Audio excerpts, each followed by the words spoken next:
So I just started the epilogue to the second book in the No Lover to Offend series. No Lover to Offend book 1 is already out. A Love of Their Own, which is book 2 of the No Lover to Offend series, will be out on December 14th, 2026. That is a Saturday. I am so excited. I know as writers we have our highs and lows. Sometimes you doubt yourself, sometimes you don't. Sometimes you know you're the shit, sometimes you don't. And I'll say that I am enjoying the journey. I'm so fucking excited. In book 1, Aretha deals with the consequences of her husband's infidelity.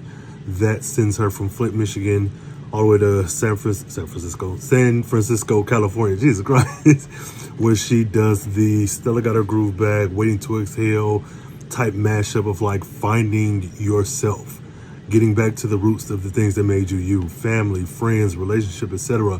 And I absolutely adore this story. I know my first book, my debut novel, was a male-male romance, contemporary, set in Costly Nance, the fictional city where the majority of my stories will be set.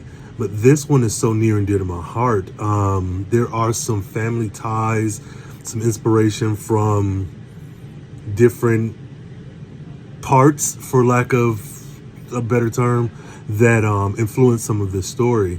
And having this final version, this part 2 that wraps up Aretha's story, I feel as if I've done it justice, and I cannot wait until it's out in the world. I don't know. I think I just ran into a bit of a, I don't know, situation, epiphany, something where I just absolutely fucking love writing. There's been some stress with this story, not the content of the story, but just in general with like life and work and personal life, etc. And getting to the finish line of this book, the story was already done. Like the outline was done, all the pieces that need to go where is done, but it was just like getting the words on the page and finding the time to do so. But now that this is done and ready for release, I mean, if to do like a reread, just the regular stuff, I'm excited to start on the next thing. And I have a couple friends who are like, oh, you need to take a break, you need to relax and chill. And that may very well be, but I'm not doing it. I'm not doing it.